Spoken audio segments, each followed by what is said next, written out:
아니, 오늘 선배 모시고 사실 우리 이진우 선배가 정책 사이드 또 특히나 뭐 부동산 정책 쪽에 대한 굉장히 인사이트가 있으시고 되게 날카로운 비평도 많이 하셔가지고 그게 아니에요. 그 부동산과 관련해서는 네. 인사이트가 아니라 당연한 얘기인 겁니다. 당연한 이야기인데 당연한 이야기라도 이제 모르시는 분들이 있으니까 그분들은 네. 좀 오해를 하시고 어느 정도 시장을 좀 들여다본 분들은 당연히 아는데 말을 못 하는 거예요.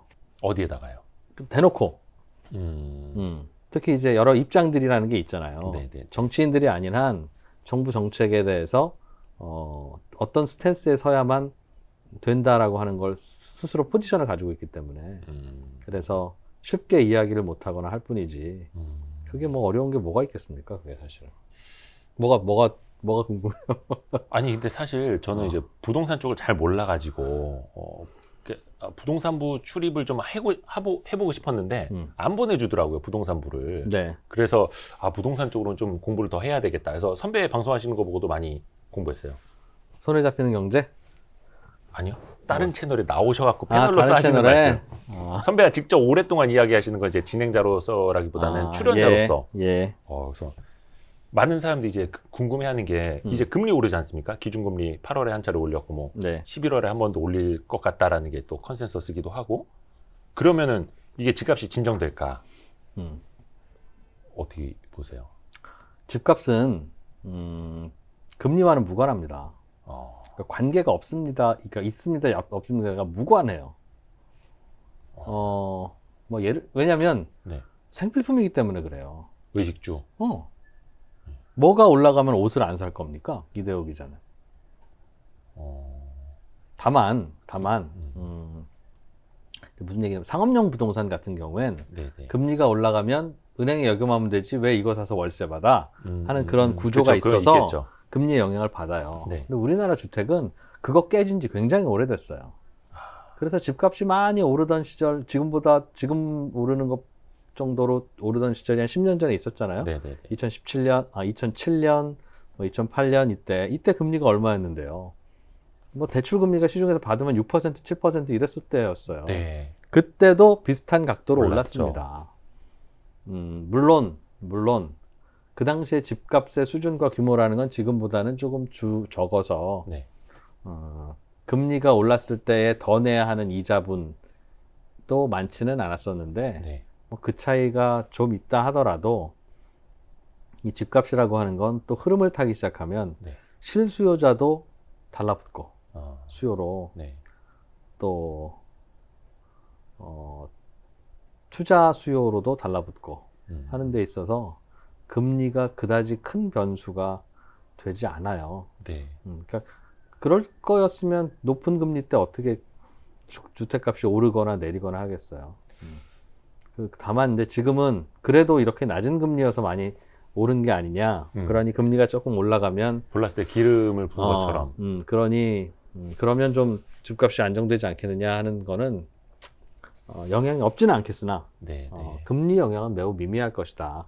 올라봐야 부담이 크지 않은 수준이니까. 네. 설명을 해드리면 기준금리 한 번 올렸죠. 기준금리 이제 한 번 더 올리면 또 한 번 올릴 수 있을까? 이 고민 하잖아요. 그죠? 네네네. 앞으로 계속 뭐 올리는 게 흐름으로 아니라. 가니까. 그럼 0.5% 정도 올린 건데 네. 그 기준금리 오름폭이 다 대출금리에 반영된다 하더라도 1억이면 1년에 50만 원 아니겠어요? 네. 예를 들면 집을 살 때 한 5억 빌린 사람이면 1년에 250만 원을 더 낸다고요. 한 달에 20만 원 정도의 더 추가 지출이 있으면 그것 때문에 집을 안 사는 게 아니라 소비를 줄이죠. 소비를 줄이죠. 네. 그래서 경기가 안 좋을 때 금리를 올리는 게 위험한 이유가 그것 때문에 자산 가격 브레이크가 잡히는 건 아니고 네. 1년에 상승폭이 얼마나 되는데 그리고 집을 사고 팔면 내야 하는 거래 비용이 그쵸. 거의 집값의 10% 가까이 되잖아요. 요즘에 네. 취득세 올라가서 네. 10억짜리 집이면 거의 1억을 쓰고 왔다 갔다 해야 집을 사고 팔 수 있는데 네. 1년에 이자 부담으로 한 200만 원 들었다고 집 팔아야 되겠다 이런 생각을 하겠어요? 그렇진 않죠. 그러나 부담은 되죠. 그 부담이 어디로 가냐면 소비를 줄이는 걸로 부담 당연히 되겠죠. 1년에 2, 300만 원 정도가 내 지출에서 더 나가면 그러니까 집을 팔아야 되겠다는 생각이 들겠어요? 아니면 외식비를 좀 줄이거나 그렇죠. 옷 한 벌 사지 말아야지라는 생각을 하겠어요. 있는 집을 팔아야겠다는 생각은 안 하죠. 음. 근데 최소한 집을 사려는 수요는 조금 멈칫하지 않을까? 그러니까 이번에 기준금리를 올린 배경도 사실 네. 저는 구할 이상이 이제 집값 때문이라고 보거든요. 정부의 스탠스도 이제 같이 하면서. 그러면은 집값을 최소한 사려는 사람들 입장에서는 조금 멈칫하려는, 그러니까 수요를 조금 더 이렇게 동결시킨다고 표현해도 맞을지 모르겠지만 정부가 그런 효과는 나타나지 신호를 않을까. 주는 건 할 수 있을 거예요. 네, 근데 정부의 신호라는 게 예전에는 그 신호가 참 잘 먹혔는데 네. 요즘에는 그 안 먹히는 게 문제는 아니고 실제로는 스마트한 개인들이 너무 많아졌어요. 정책 당국자와 제가 이제 가끔씩 편하게 대화를 하면서 네. 왜 이렇게 서투냐 음. 정책이 라고 여쭤본 적이 있어요. 네. 그랬더니 두 가지 이유가 있다. 네. 1번 이유는 이 기자 당신이 생각하는 그거다. 정치적인 거 아니면? 그러니까 예를 들면 그 정부에서 생각하는 어떤 개념, 다주택자를 옥죄면서도 집값도 잡을 수 있다는 무슨 그런 컨셉. 내지는 집은 바이하는 것이 아니라 리빙하는 것이라서 이래서는 안 된다라고 하는 당위.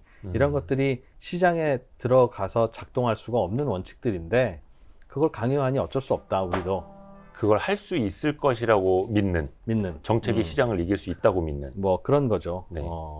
우리 모두 다 착하게 삽시다라고 하는 건 말로는 얼마든지 할 수 있어요. 네네네. 부부는 늘 사랑하고 다투지 않고 살아야 합니다라는 말을 누가 뭐라고 하겠습니까? 네. 그런데 그렇게 하루라도 살 수 있나요? 그게 이제 현실과는 다른 것이고 네. 서로 다른 것인데 그것이 시장에도 똑같이 원칙으로 먹힐 수 있다는 생각을 갖고 있는 분들이 이제 정부를 구성하고 있으니 그분들의 컨셉에 맞춰서 정책을 만드니까 자꾸 꼬이는 거 그거 한 가지. 그건 우리 뭐 서로 얘기하지 말자. 네. 나도 알고 이 기자 당신도 아니. 예. 답답한 거죠. 위에 보면서 이렇게. 예. 그러나 두 번째가 있다. 네. 그게 뭐냐면 네. 개인들이 너무 스마트해졌다. 빠져나갈 구멍을 다 알고 찾아가고. 그런 것도 있는데 예전 같으면 예. 정부가 주택을 적극적으로 공급하겠습니다. 네. 무슨 신도시를 만들겠습니다. 아니면 집이 충분히 있습니다. 매년 공급되는 주택의 숫자를 보여드리겠습니다. 라고 하면 그런갑다 하고 받아들이고 스톱했다는 거예요. 네. 그런데 이제는 매년 공급되는 집이라는 게 대부분 다세대 빌라 외곽이다. 네. 누가 찾아내서 맞아요. 정부 당국자의 스피커보다 더 큰 스피커로 이야기를 하는 그렇죠. 그런 미디어 환경이 되어버려서 예전 같으면 미디어 환경이 신문방송이잖아요. 네. 신문방송에는 어떤 부동산 정책이 나오면 출연하는 분들 뻔하지 않습니까? 그 10명. 네. 그 10명에만 사실 그래서 따로 브리핑을 해줬어요. 어떤 은행의 부동산 위원, 뭐 예전에는 어떤 다 부동산 위원 이렇게 그분들이라는 게 아니라 네. 그분들도 많이 이제 교체도 되고 물갈이가 되긴 했습니다. 세대가 조금 있죠. 그러나 그 전에는 심지어는 뭐 잘 부탁드립니다 하면서 미리 설명도 해드리고 그래서 그분들은 또 사람이라는 게 부탁받으면 객관성을 잃지는 않으나 또 뭐 그런 게 있지 이쪽 균형을 않겠어요. 좀 맞춰주려고 하고 이렇게. 근데 지금은 그렇게 관리하려면 유튜버 포함해서 한 4,500명 관리해야 돼요. 네, 네, 안 되죠. 네. 근데 그럴 수밖에 없는 게 실제로는 부동산 정책이라는 건 한 번 삐끗하면 예. 교정하는데 수년이 걸립니다. 그 집을 어떻게 당장 공급해요? 그 김현미 장관이 그런 말 했었죠. 뭐 붕어빵이었나요? 뭐 빵 만들지 바로 되는 거 아니라고. 처음에 공급 충분하다고 했다가. 그래서 실제로는 정부가 오케이 지금 수급 꼬였어. 예. 그러나 앞으로 공급 잘 할 거야. 그러니 믿어주고 좀 패닉 바잉 하지 마세요. 공급할 거라니까? 라고 하면 또 믿어줘야 예. 정책도 돌아가는 거예요. 근데 안 그러면 집을 내 눈앞에 내놔라 그러면 지금부터 5년 걸리는데 네. 어디서 내놓겠어요. 그러나 이제 그렇게 해서 돌아가던 게 잘 안 돌아가는 게 하나. 두 번째는 이게 안타까운 것인데 사람들이 필요로 한 집은 서울 도심에 직주 근접한 새 아파트잖아요. 네. 귀하죠. 뭐 없을 수밖에 없죠. 그러나 없음에도 불구하고 열심히 만들어야 되는데 계속. 직주 근접한 지역에 새 아파트를 짓는 방법은 그 위치에 있는 낡은 아파트를 부수고 만드는 방법밖에 없어요. 그렇죠. 어떻게 더 만들겠습니까? 네네. 수도를 옮기지 않는 한. 그런데 그 아파트는 짓지 말라 그러잖아요. 왜냐하면 그 낡은 아파트 소유자들이 차액을 많이 가져가니까 사회적인 위화감을 준다. 또 옆집도 오를까봐. 뭐 다 예. 그렇죠. 그게 올라가면 또 같이 오르기도 하고. 이해는 되죠. 위화감이라는 건 나쁜 거니까. 그런데 그럼 위화감은 없애면서 주택 공급은 계속할 수 있는 뭔가가 있다면 네. 그걸 선택해야죠. 네. 그런데 그게 없잖아요. 예. 그러면 이제 위화감을 주냐? 주택 공급이 안 되냐? 이걸 가지고 저울질을 해야 되는 거예요. 그렇게 해왔죠. 또. 예. 그렇게 저울질을 하고 대개는 이 저울질이 냉정하다면 주택 공급이 안 되면 네. 이게 더 올라요. 예. 그렇지 않겠어요? 맞죠. 그렇게 왔죠, 지금까지. 예. 그러니 이러나 저러나 공산주의 혁명을 하지 않는 한 도심 지역의 아파트는 위화감을 줄 수밖에 없는 거예요. 초기에는. 새 아파트, 고급진 아파트. 그래서 이분들이 갖고 있는 이익을 줄이려면 재건축 하기만 해봐. 이거 하는 순간 대부분을 정부가 가져갈 거야. 재건축 초과 이익 환수할 거야. 네. 라고 해서 회수할 수 있는 게 아니라 네. 처음에 재건축을 여기도 하고 저기도 하면 그게 올라가지만 네. 서울에 있는 웬만한 낡은 아파트는 다 재건축을 하게 허용하겠습니다. 라고 하면 새 아파트 프리미엄이 줄어들어요. 네. 네. 그게 30분 만에 줄어들지는 않습니다. 30일 만에 줄어들지도 않고 네. 네. 짧으면 3개월, 길면 3년은 걸리겠죠. 참아야죠, 그러면. 그렇죠. 딱 그 기간만. 아픈데 네. 수술하면 더 아프지. 3개월은 더 아플 거 아니겠어요? 네. 네. 마취도 하고 째야 되는데 네. 비명도 들리고. 그건 해야죠. 근데 그거를 내 임기 때는 안 하고 싶으면 그거 어떡합니까? 사실 임기 5년이라고 하는 게 사실은 임기가 5년인 것 같지만 사실 임기가 5년이 아니라 중간중간 선거가 있어요. 네. 그러니 힘들죠. 다음 선거가 항상 1년 후에 항상 있는 거예요. 그렇죠. 정치 일정이라는 게. 네. 그러니까 이 1년 동안은 오르면 안 돼. 자, 이제 수술해볼까 싶으면 또 1년 후에 또 선거가 또 있어요. 또 오르면 안 돼. 그럼 계속 상처는 골마가면서 답은 못 내놓고 있는 이제 이런 구조인 거죠. 어디선가 그 고리를 끊어야 되는데. 근데 끊는 방법은 두 가지. 하나는 네. 내가 표를 잃는 한이 있더라도 이건 해결해 드리고 가야 되겠다. 네. 네. 네. 그런 판단을 하는 수밖에 없죠. 그러나 이제 정치인이 시장 개인이 할 수 있는 것도 아니고. 정치인이 그러기는 쉽지는 않죠. 네. 그 어떤 정치인도 내가 표를 잃는 건 괜찮고 내가 정권을 내주는 건 괜찮은데 예. 내가 내주는 순간 저놈이 정권을 잡을 텐데 내가 그 꼴은 못 보지 라고 하는 게 여야 똑같은 거 아니겠습니까? 그렇죠. 그러니까 그게 어렵고 사실은 제일 그래서 빨리 좀 변하면 좋은 게 이제 국민들이 좀 변해 주시면 좋아요. 국민들이 어떻게요? 여러분 예를 들면 앞으로 좀 집값을 잡아야 되겠는데 네. 그래서 집을 2채, 3채 갖고 있는 분들에게는 세금을 무겁게 물려서 그 집을 다 팔도록 하겠습니다 라고 하면 네. 그럽시다 라고 할 게 아니라 네. 잠깐 그러면 많은 사람들이 다 1주택만 갖게 될 텐데 네. 그러면 새 집은 누가 공급하지? 나라에서 공급을 따로 해야 되는데 그 예산 있어요? 그거 안 될 것 같아요. 네. 좀 다시 한번 생각해 보세요. 예를 들면 재건축 아파트가 자꾸 올라가면서 가격을 주도하니 재건축을 못하게 하겠습니다 라고 하면 네. 당장은 이 아파트 가격이 오르던 거는 잠깐 꺾이겠지만 네. 새 아파트가 공급될 방법이 없네 그러면 그럼에도 올라가고 그렇죠. 더 올라가는 거예요. 또 미래 가치를 또 반영하고. 그렇죠. 그러니 재건축 규제하겠습니다라고 하면 국민들이 잠깐만요. 그렇게 하면 한 3개월은 잡히지만 그다음부터는 더 올라갑니다. 다시 한번 생각해 보세요 라고 할 수 있어야 돼요. 그래야 그 국민들의 눈높이에 맞춰서 정책을 내놓는데 네. 지금은 정책을 내놓는 분들의 눈높이나 네. 그걸 받아들이는 국민의 눈높이나 비슷해서 분명히 1년 후에는 부작용이 나타날 만한 그런 정책을 내놓으면 잘한다. 내놓으면 잘한다. 이러니까 계속 악순환이 되는 거예요. 아마 근데 최근에 1, 2년 사이에 내놓는 정책은 내놓을 때마다 국민들도 저러면 또 안 되는데 라는 말씀들은 하시죠. 근 몇 년 동안 그 좀 학습 효과가 생겼죠. 예, 이러면 안 되는데 결과가 이렇게 되는구나. 근데 이제 요즘에도 대선 후보들도 슬슬 이런저런 정책들을 내놓고 있는데 그게 이런 생각을 해야 돼요. 서울에 네. 네. 이미 서울 땅은 민간 개인 땅이잖아요. 다 포화돼 있죠. 예. 근데 서울의 아파트를 싸게 공급할 수 있는 합리적인 방법은 예. 공산주의 혁명밖에 없습니다. 서울의 모든 땅을 다 몰수해서 총을 들고 몰수해서 나라 땅을 만들고 예. 그 만든 나라 땅은 영원히 나라의 소유이니 네.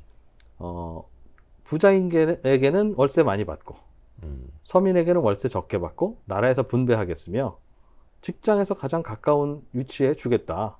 다만 돈과 향은 추첨이다. 하면 할 수 있죠. 그렇게 하는 나라들도 사회주의 국가가 있고 그렇게 할 수 있는 게 아니라면 그 어떤 방법도 안 됩니다.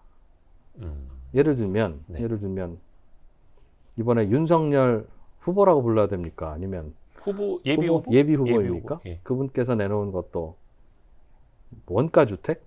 원가주택. 네. 원가에 공급하겠다는 거예요. 예. 대부분 기본주택, 원가주택이 다 그 개념입니다. 비슷하죠. 30평 아파트를 만들려면 공사비와 조경비 합하면 3억 원이면 돼요. 네. 그거는 부산에 지어도 3억 원, 서울에 지어도 3억 원, 강원도에 지어도 3억 원이에요. 시멘트값, 인건비 뭐 다 똑같으니까. 네.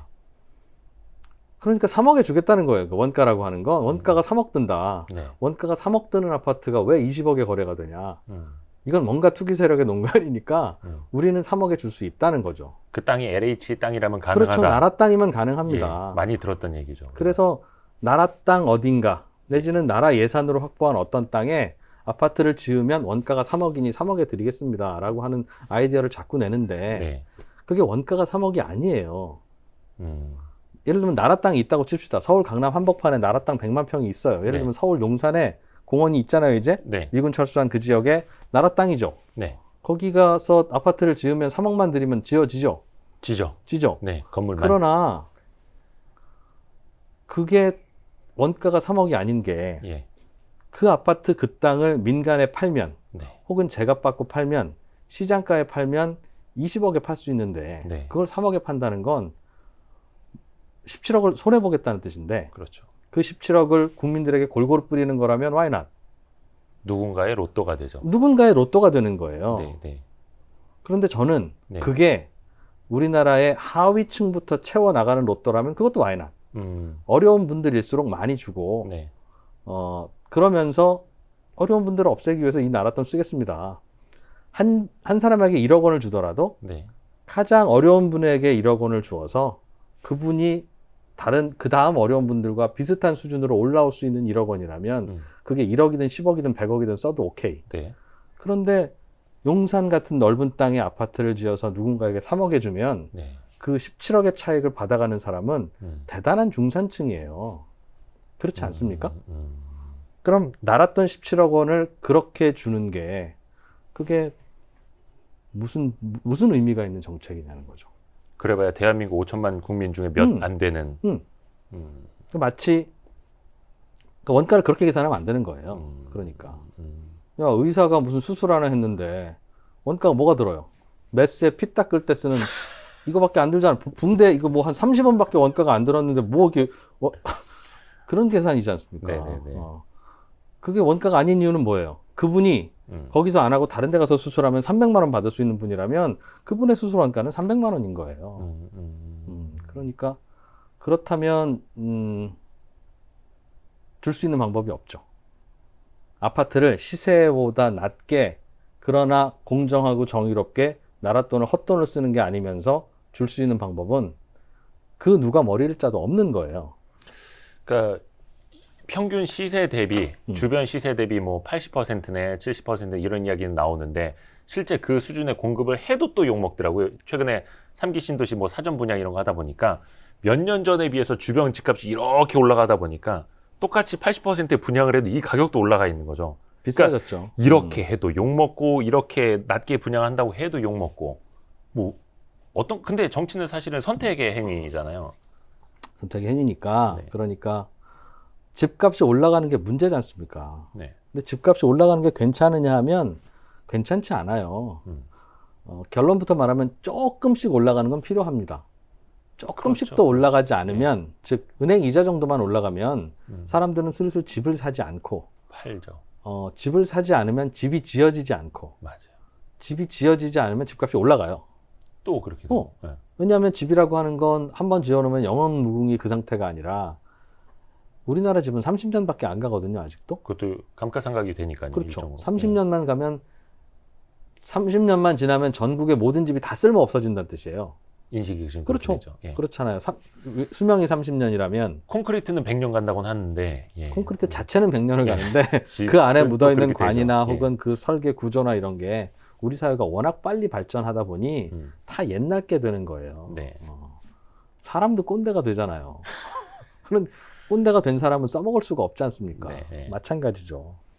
그래서 매년 30년이 수명이면 3%씩은 집이 녹아 없어지는 거예요. 네.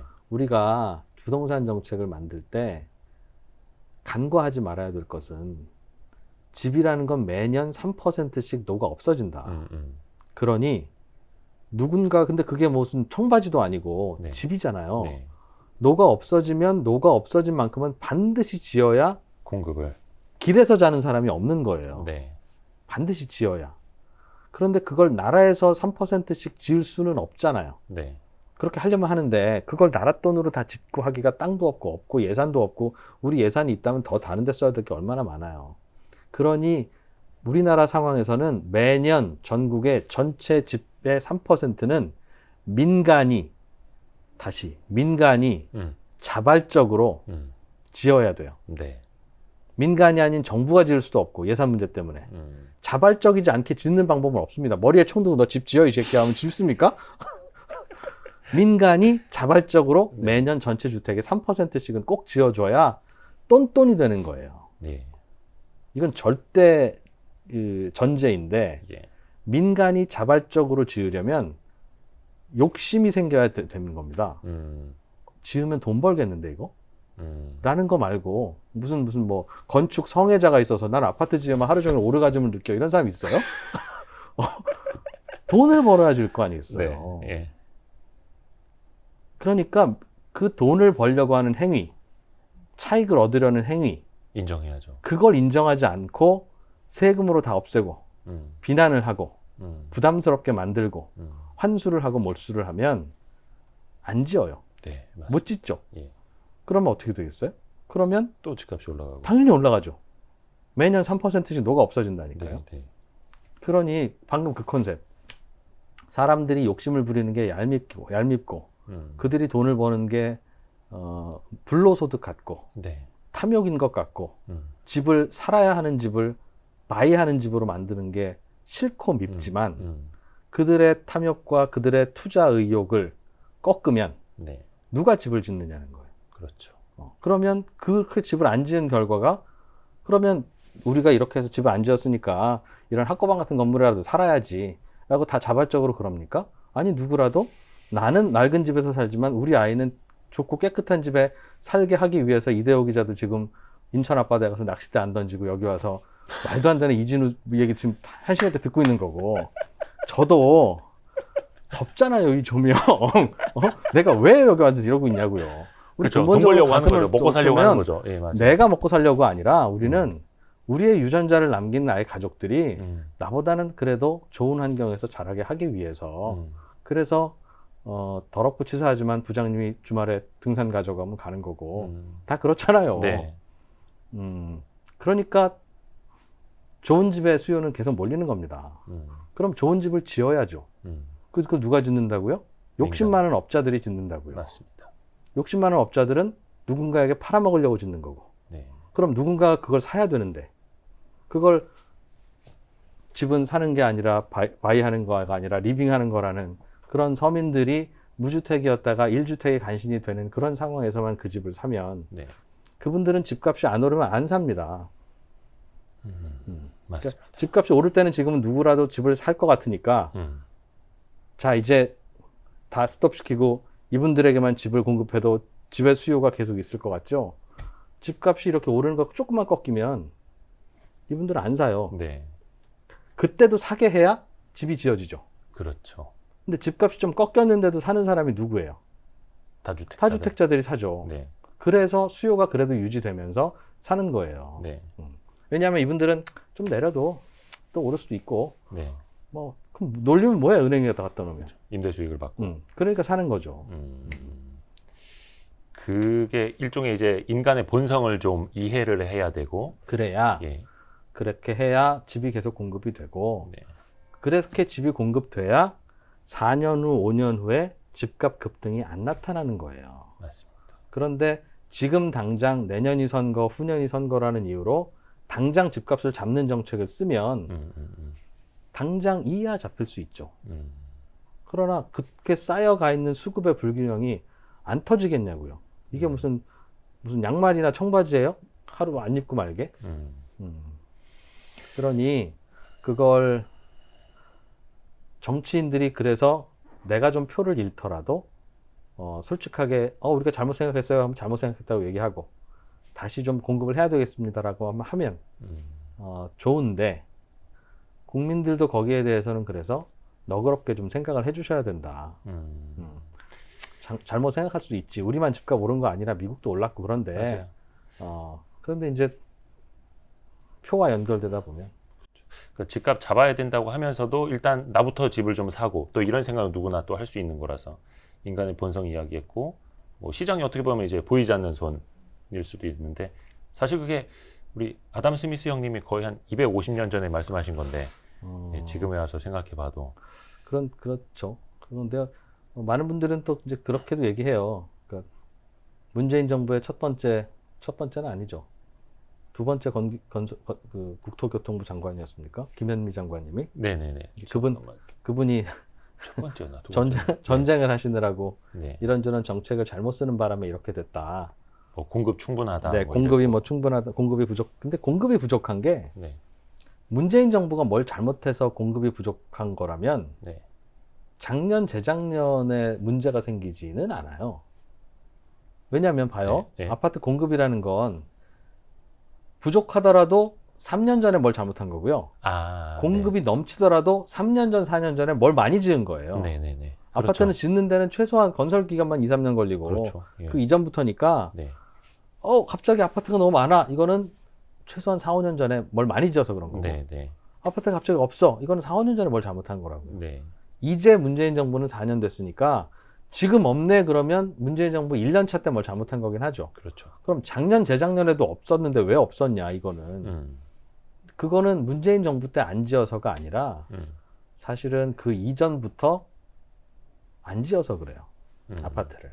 건설 업자들이. 아파트 건설을. 예. 전국에 안 지었다는 얘기가 아니라 저는 오늘 얘기하는 건 많은 사람들이 원하는 그래서 네. 집값이 많이 오른다고 하는 서울. 네. 서울 지역의 새 아파트를 문재인 대통령이 취임하기 이전부터 박원순 시장이 서울시장일 때 네. 그때 정책을 바꾸면서 안 지었어요.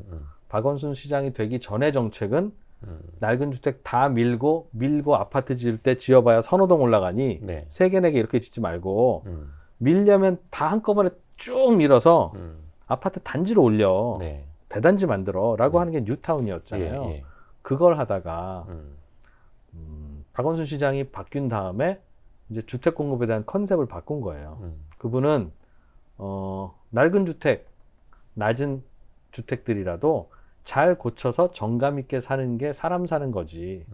산도 안 보이고 하늘도 안 보이고 이거 높은 아파트 뭐 50층씩 올라가고 이게 사람 사는 거냐 라는 생각으로 주택이 있으면 낡은 건 허물고 다시 짓지 말고 고쳐서 마을길 좀 넓혀 드릴게요. 도서관도 만들고 벽화도 그리고 이쁘게 살아봅시다. 참 인정적으로는 좋은데. 예. 그래서 우리가 재건축하려고 모여 있었던 그런 재건축 조합이 진도가 안 나가고 있으면 조합 해산 이렇게 해버렸어요. 조합이 해산되면 무슨 일이 벌어지냐면 조합이라는 건 네. 우리가 아파트 지을 거니까 여기는 당분간 새 집 짓지 맙시다예요. 네. 새 집을 지으면 그분은 찬성 안 할 테니까 이제 예. 중간에 자꾸 새 집이 생기면 여기는 아파트 못 짓습니다. 예. 그러니 올 수도 더 이상 짓지 마. 그렇게 추진하다가 이게 해제되면 다시 새 집 짓는 사람들이 중간에 생기고 예. 그러면 여기는 아파트 못 지어요 이제는. 그렇죠. 들인 돈들이 있으니. 이 새 집 무너질 때까지 못 지어요. 예. 30년 동안. 네. 그런 지구들이 자꾸 생겼다고요. 네. 의도적으로. 왜냐하면 이게 뭐 집값을 올리기 위한 음모였겠어요? 그게 아니라 본인 생각에는 이렇게 고즈넉한 마을이 이뻤던 거예요. 그렇죠. 뭐 성냥갑 아파트보다는 음. 개성이 있고, 예. 본인은 이쁘죠. 소비자들도 그걸 이쁘다고 생각했으면 why not? 근데 나는 이쁘고 소비자들은 나는 그래도 성냥갑 같은 아파트에서 살고 싶어요 라고 하면 그걸 고집하면 안 되는 거예요. 그런데 서울시의 정책이 그동안 그런 거를 다 못 짓게 스톱시키고 다시 고쳐 살아 하다 보니 서울에 낡은 주택 밀고 아파트 지어야 되는데 그 계속 안 지어지는 거예요. 근데 이거 들으시는 분들은 그래도 그 결과가 주택- 지금 나타나고 있다니까. 작년, 재작년에 나타나던 결과가 네네네. 지금 나타난 그때에서 생긴 원인이고 지금부터 안 지어진 건 거기에 문재인 정부가 들어와서 각종 여러 가지 재건축 재개발 규제들도 하고 예를 들면 뭐 더 못 짓게 하고 있죠, 그죠? 그렇죠. 특히 이제 서울의 재건축 재건축은 서울시에서 이거 허가를 안 해주면 진도가 안 나가는데 허가를 내주고 안 내주는 기준이 명확지 않아요. 예, 예, 예. 네, 알겠습니다. 잠깐만 생각해 볼게요라고 하면 진도 안 나가는 거예요. 그렇죠. 코에 걸면 코골이고. 그냥. 근데 사실 이거 모르겠습니다. 이게 주택 정책이라는 게 뭐 서울시 입장에서는 도시 경관도 생각을 해야 되고 뭐 이게 스카이라인이라고 하면 너무 좀 거창하긴 합니다만 여러 가지를 이제 같이 생각을 해야 되는데 보시는 분들은 야, 이진우 기자는 너무 경제적인 거 집값만 가지고 이렇게 단순하게 생각하는 거 아니야? 또 이렇게 비판하실 수도 있을 것 같아요. 있죠. 그러니까 우리는 그렇게 고즈넉한 마을을 유지하고 싶다면 집값이 아파트 한 채 30억이 돼도 오케이 해야 돼요. 선택의 문제예요. 아니면 아파트 값을 잡고 싶으면 고즈넉함을 포기하든가. 고즈넉하고 아파트 값 잡을 수 있는 방법은 없잖아요. 네. 있어요? 없잖아요. 고즈넉한 집이 더 비싸지겠죠. 그렇죠. 예. 고즈넉하다는 게 뭐예요? 같은 면적에 예, 넓게 넓게 쓴다는 거예요. 예. 그러니까 넓지도 않죠. 마당 20평짜리 집이 넓으면 얼마나 넓습니까? 그러나 그 땅과 그 하늘은 다 자기 거니까 네. 매우 낭비하는 집이라고요. 그러니까 그 대가로 고즈넉하죠. 아름답고. 네. 그러나 우리는 그런 아름다움과 정감 있고 고즈넉한 주택단지를 선택할 것이냐. 런던은 그거 선택했잖아요. 그래서 도심에 사람 못 살아요. 몇 명이나 살겠어요, 그 고즈넉한 집에. 그러나 관광객들은 좋아하죠. 프랑스 파리? 네. 당연히 도심에는 몇 명 못 살죠. 예. 그 외곽으로 나가서 출퇴근 전쟁 벌어지고 예. 뭐 그러는 거죠. 그러나 우리는 그래도 전통이 중요하고 관광이 중요하고 우리가 집값 이런 건 뭐 받아들이겠어라고 하면 프랑스처럼 받아들이고 그걸 유지하든가 네. 아니면 뭐 선택을 하든가. 근데 우리는 집값이 오르면 집값 잡으라고 난리. 아파트 올라가면 하늘 답답하다고 난리. 어쩌라고요?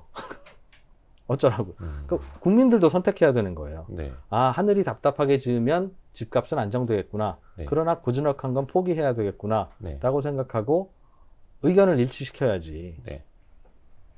이것도 잡고 저것도 잡으면서 이렇게 해달라고 하면 답이 있습니까? 서울로는 모여 살아야 되고 출퇴근은 짧게 하고 싶은데 하늘로 날아다니는 방법은 없으니 누군가는 외곽에서 살아야 되는데 그럼 멀고 그럼 사람은 먼 건 싫으니까 자꾸 안으로 들어오려고 하다 보면 여기에 경쟁률은 치열해지는데 치열한 경쟁에 그 땅을 높게 올려서 답답하게 살 거냐 고즈넉하게 아름답게 살 거냐를 결정하면 되는 문제라서 이거는 저라고 아름답고 고즈넉한 주택이 싫어서 이러겠어요? 저는 좋아요. 네, 그러나 네. 그럴 경우에는 집값이 많이 올라가는 걸 받아들여야 되는데 생각해 보자고요. 집값이 올라간다는 건 매우 슬픈 일입니다. 없는 사람 입장에서도 그렇고 특히 더 그렇습니다. 한 채 있는 사람도 사실은 답답하고. 예.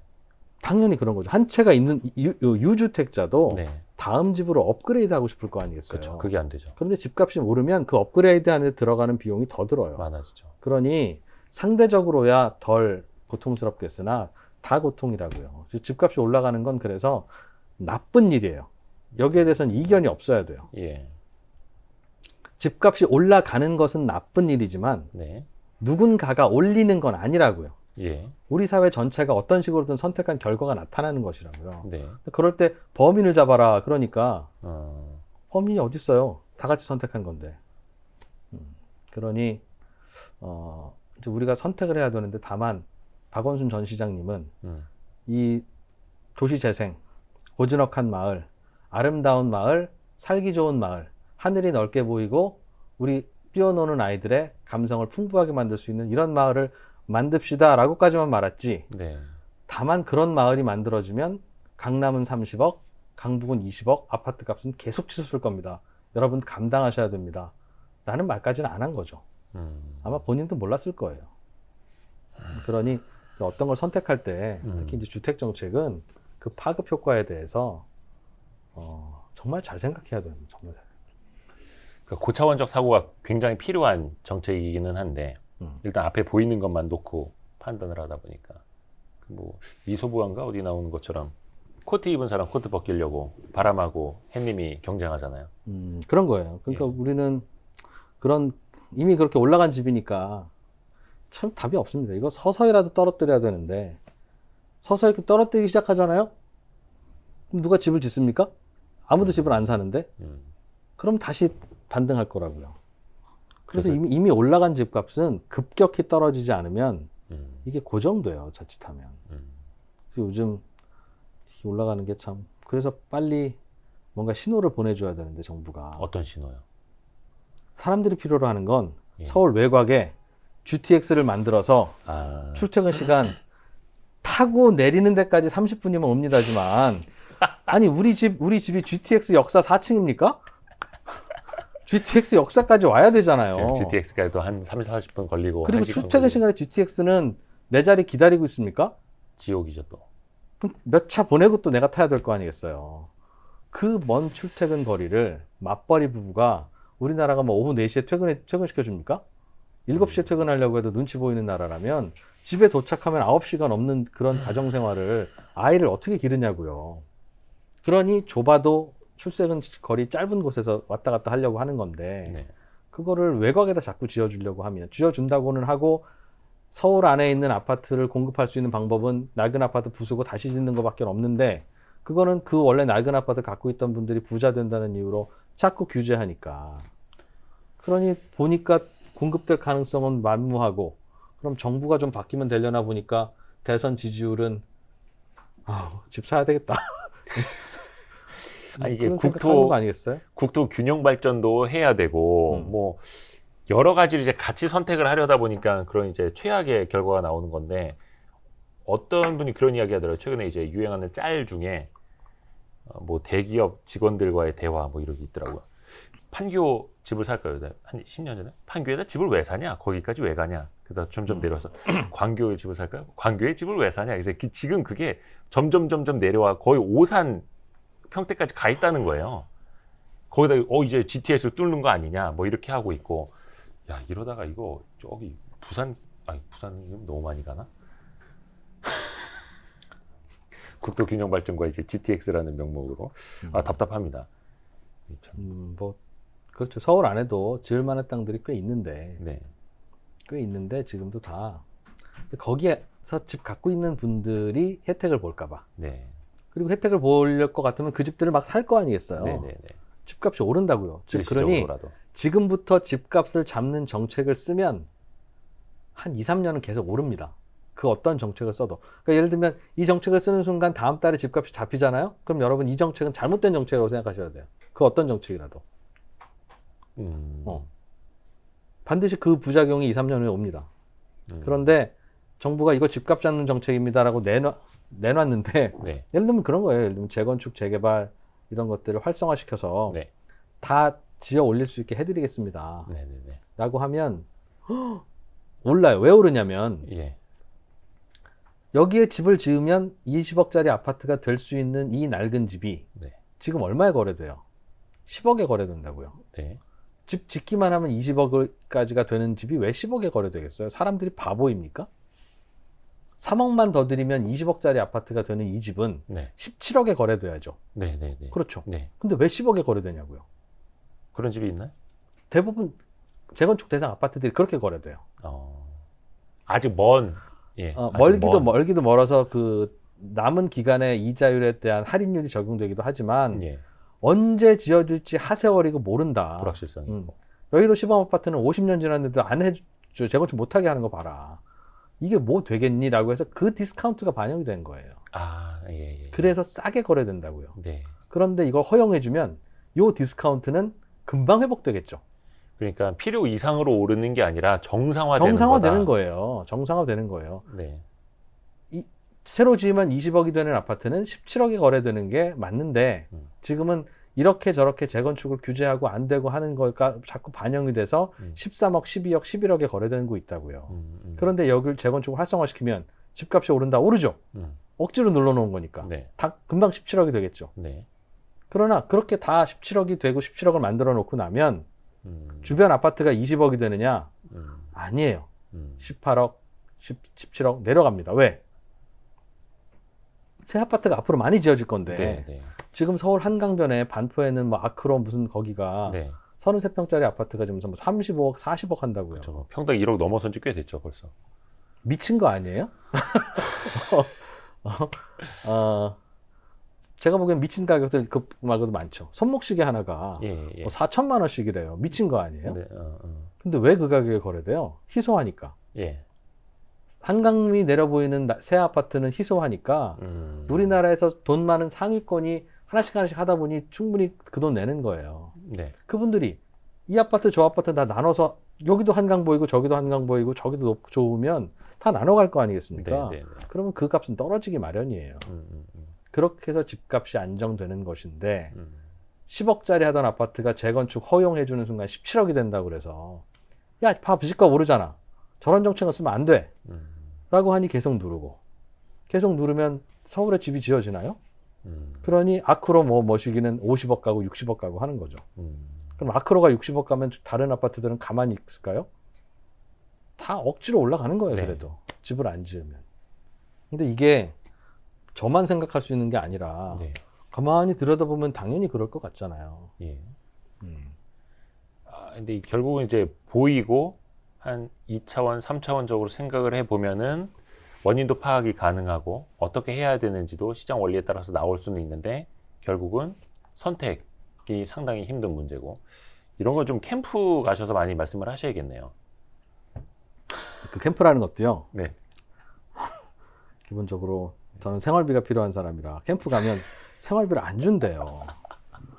나중에 잘 돼야 당선이 돼야 뭐 후불이더라고 그게. 예, 예.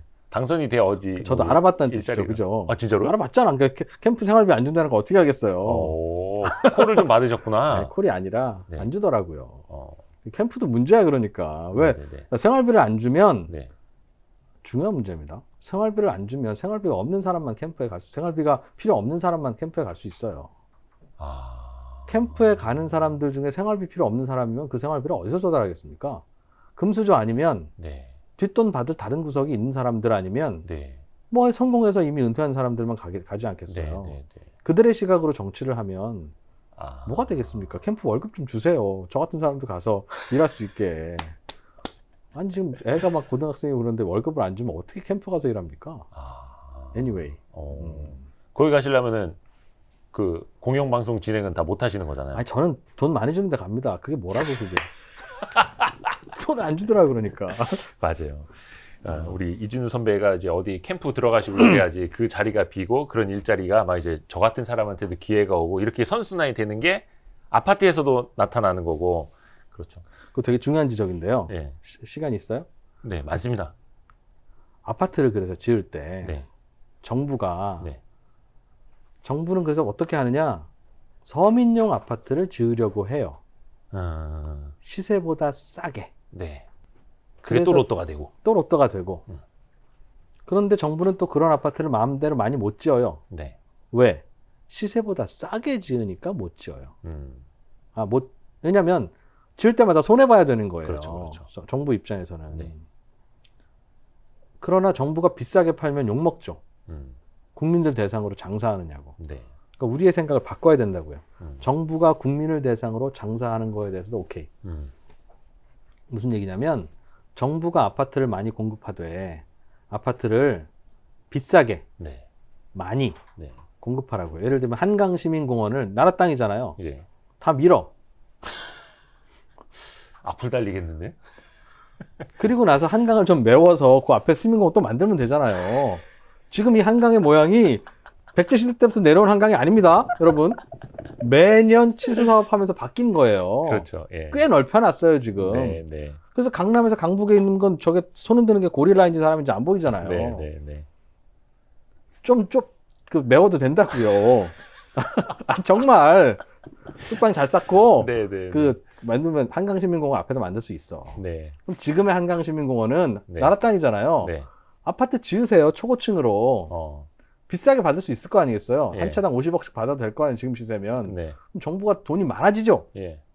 그 돈으로 다른 걸 지어도 되고, 그 돈으로 그냥 돈 벌고 나서 그냥, 하고만 있어도 공급이 됐잖아요. 네. 한강시민공원의 아파트가. 네. 물론 부자들을 위해서 공급이 됐죠. 음. 그러나 공급이 됐다는 건 똑같아요. 하위권 주택 10%를 나라에서 추가로 공급하든, 초상위권 주택 10%를 나라에서 공급하든, 전체적으로 집의 양이 110%가 됐으면 네. 그로 인해서 생기는 가격 하락 효과는 똑같다고요. 오히려 비싼 집을 더 많이 공급하는 게 그렇죠. 모든 국민들의 집이 다 업그레이드 되는 방법이에요. 즉 나라에서 초상위 10%의 집을 한강변에 꽂아주면 오늘까지만 해도 어제까지만 해도 나는 내 집은 한강변이었는데 집이 막혔잖아요. 네. 아크로 머시기에 사는 분. 네. 그럼 그 집 대충 팔고 예. 앞에 가겠죠. 예. 왜?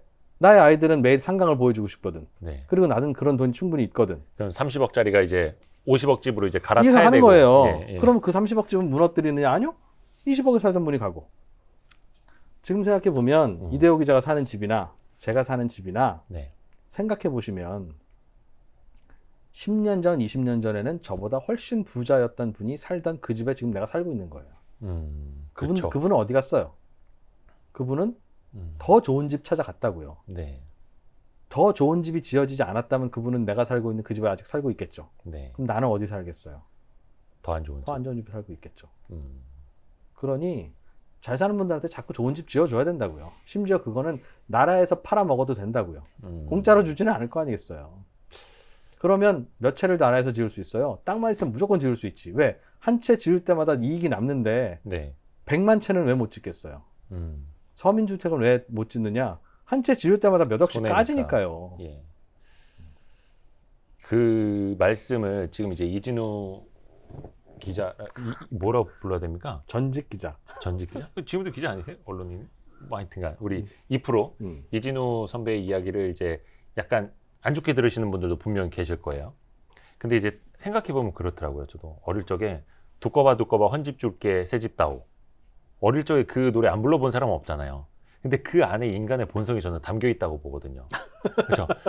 헌집을 줄게 새집을 갖고 싶은 마음은 진짜 거의 갓난아기 때부터 있었을 거란 말이죠. 그 인간의 본성을 좀 채워주는 방향이 저도 사실은 조금 맞다고 봐서 갑자기 그 노래가 되게 왜 이렇게 슬프게 들릴까? 슬프죠. 모래성 지으면서 이렇게. 지금의 문제의 본질은 박원순 시장님이 네. 생각을 잘못하는 바람에 1번. 네. 게다가 코로나고 뭐건 전 세계 불경기가 계속 오는 바람에 2번. 네. 금리가 낮아지고 새 아파트는 안 지어지는 도중에 돈이 많이 풀리니까 네. 부동산 가격이 오르기 시작했다고요. 네. 그 오르는 그 상황을 오르고 나면 무슨 문제가 생기냐면 상대적 박탈감이라는 게 생겨요. 네. 네. 이게 뭐 주식 투자를 해서 번 돈에 대해서는 시기와 질투가 별로 없어요. 좋은 종목 열심히 잘 골랐겠거니. 네. 네. 네. 공부 많이 했겠거니. 네. 근데 집값이 오르는 거에 대해서는 제가 뭐 한 게 있다고 저 집에 차익을 다 먹어? 라는 생각이 들어요. 그러다 보니 이 상대적 박탈감은 사람이기 때문에 조금 전에도 사람이면 누구나 좋은 집에 살고 싶다는 본능도 있지만 네. 사람이면 누구나 어제까지만 해도 나랑 똑같았던 놈이 갑자기 부자가 되는 꼴은 보지 못하는 것도 사람의 본성이에요. 그걸 이겨내기는 똑같이 어려워요. 그리고 그분들이 유권자예요. 그러면 정치인들은 이 상실감, 위화감을 채워줘야 되는데 그 방법이 제일 간편한 게 뭐가 있겠습니까? 집을 지어줄 방법이 있어요? 그러니 많이 돈을 번 그 사람들에게 세금을 부과하고 비난을 하고 공격을 하고 부담스럽게 만들어서 집값이 갑자기 올라서 생긴 상실감을 달래주는 멘탈 케어를 하는 것도 정치인의 의무이라고요. 그래서 지금 그걸 하고 있는 거예요. 근데 또 그 작용에 대한 반작용으로 또 그렇죠. 시장은 그렇죠. 재건축 엉키고. 재개발 못하게 하고 다주택자는 세금을 많이 물리고 보유세를 더 많이 물리고 해서 매물로 내놓든 고통스럽든 둘 중에 하나를 하라고 하니 이쪽도 난리지만 또 그렇게라도 해야지. 그럼 그렇게 해서 갑자기 먹은 돈을 아무것도 안 토해놓고 그러면 집 없는 분은 얼마나 상실감이 있어요. 그런데 상실감을 채워주기 위해서 만드는 단편적인 정책이 집값을 더 올리고 있다고요. 그러니까 다주택자에 대해서 계속 이렇게 압박을 하면 지금이야 있는 집이지만 매년 3%씩 줄어들잖아요. 집은. 네. 말씀드렸죠. 낡은 집이야. 네.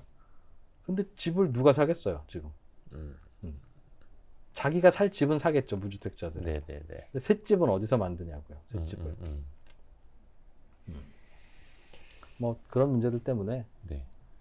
그래서 그 악순환이 계속 지금 벌어지고 있는 겁니다. 그래서 뭘 하나를 포기하지 않으면 집값도 계속 이럴 텐데. 네. 지금이라도 패닉 바잉을 하는 분들의 판단은 봐요, 지금 말씀드렸죠.